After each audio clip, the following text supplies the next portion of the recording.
नागपूरची विश्वास हूँ sir. Thank you very much. धन्यवाद। श्री चंद्रशेखर जी। धन्यवाद सभापति जी। यूनियन बजट पे आपने मुझे मेरी बात रखने का मौका दिया।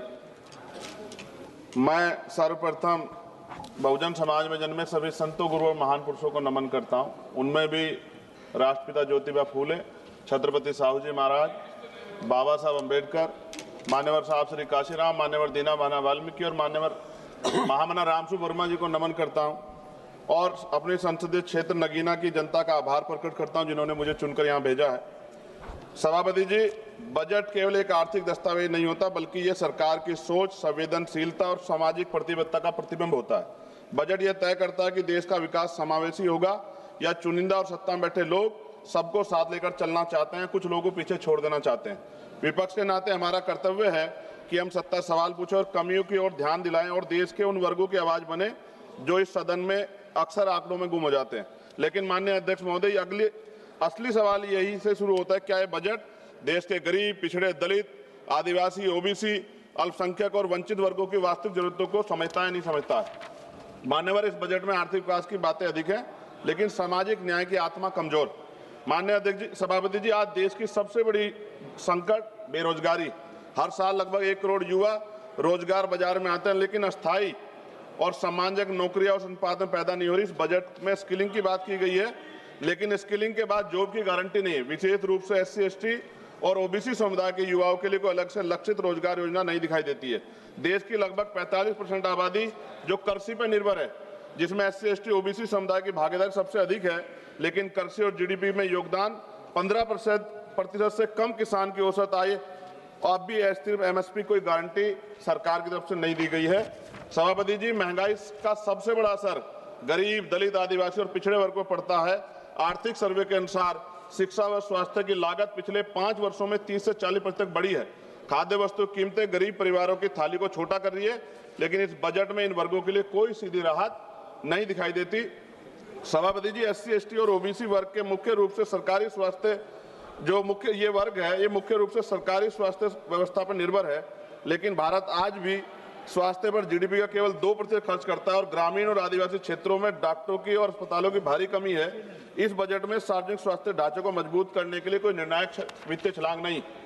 सभापति जी, शिक्षा के माध्यम जिससे सामाजिक असमानता टूटती है, लेकिन इस बजट में शिक्षा पर खर्च GDP के लगभग 3% के आसपास और SC, ST, OBC के छात्रों की छात्रवृत्ति में देरी और अनिश्चितता बनी हुई है। शिक्षा गरीब परिवारों की पहुंच से बहुत दूर है। यह स्थिति समान अवसरों की अवधारणा को कमजोर करती है।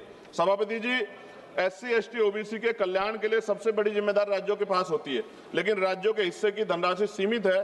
केंद्र द्वारा योजनाओं का बोझ अधिक संघीय ढांचे को कमजोर, सामाजिक न्याय को मजबूत नहीं कर रहा है एट प्रेजेंट टाइम। विपक्ष केवल आलोचना के लिए नहीं। सभापति जी, हम समाधान प्रस्तुत करते हैं।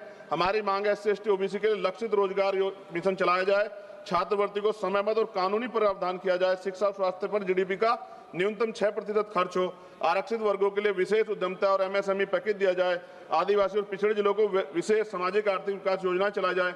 माननीय सभापति जी, ये बजट आर्थिक विकास की तो बात करता है, लेकिन सामाजिक संतुलन और न्याय की भावना कमजोर दिखाई देती है। विपक्ष के नाते हम कहना चाहते हैं कि हम विरोधी नहीं है, लेकिन अब बहिष्करण और उपेक्षा के विरोधी हैं। जब तक SC, ST, OBC और वंचित और विकास की मुख्य धारा में बराबरी में शामिल हो, तब तक विकसित भारत का सपना अधूरा है। सभापति जी, सरकार 100 स्मार्ट सिटी की बात कर रही थी, लेकिन आज भी भारत में सफाई कर्मचारी, संविदा कर्मी गटर में उतरता है सर। और मैं सरकार से पूछना चाहता हूं, चांद पर पहुंच गए, लेकिन अपने भाइयों की सुरक्षा और तकनीकी मशीनें उनको क्यों नहीं उपलब्ध करा पाए?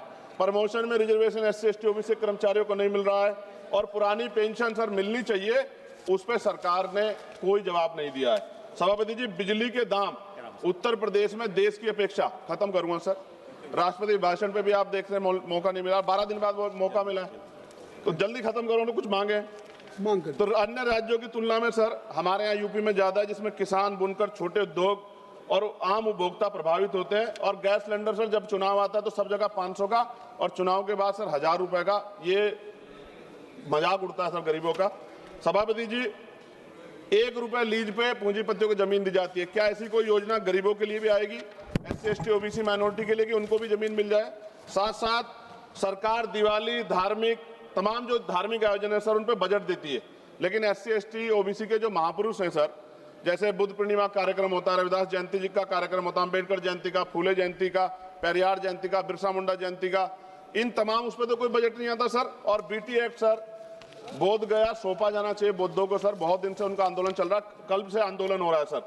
और अहिल्याबाई होलकर जी की देखिए आप मूर्ति तोड़ दी गई और बाबा साहब का पोस्टर जला रहे हैं सर मध्य प्रदेश में, सरकार ध्यान नहीं दे रही। आप अपनी मांग सर, हाँ मांग रख रहा हूँ सर। ऑलरेडी साथ एक और प्रधानमंत्री आवास योजना का दावा है और उत्तराखंड के नैनीताल में हल्द्वानी में गरीब परिवारों को बेघर करने के लिए मकान तोड़े जा रहे हैं आप कृपया सर। समाप्त पंजाब में जो बाढ़ आई थी सर, एक मिनट दीजिए सर, एक मिनट दीजिए। पंजाब में जो बाढ़ आई थी उनके लिए कोई विशेष योजना नहीं है और जातिगत जनगणना में जब सर OBC का कॉलम नहीं जोड़ा सर। मेरे लोकसभा क्षेत्र नगीना में हस्त निर्मित पेंटिंग ब्रुश कुटीर उद्योग, यह उद्योग पूरी तरह से हाथ से चलता है, दशकों तक कर मुक्त रहा, करीब 50% स्थानीय आबादी आजीविका इसी पे निर्भर है, 18% टैक्स लगा रखा। मेरी मांग है उसको 5% किया जाए सर। 2-3 मांगे सर, इनको उठा दो। काफी मांगे आपने कर दी सर काफी मांगे कर दी। रेलवे कनेक्टिविटी का विस्तार सर हमारे नगीना लोकसभा क्षेत्र में किया जाए। राष्ट्रीय और राज्य मार्गों सर, ग्रामीण क्षेत्रों में सड़कों की हालत बड़ी खराब है।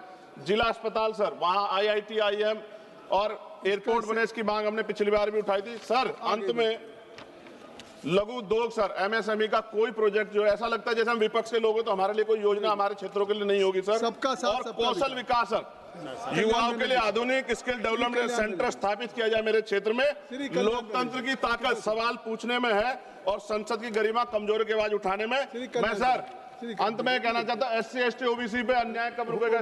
श्री कल्याण बनर्जी Sir, हो गई। the Union budget of 2026-27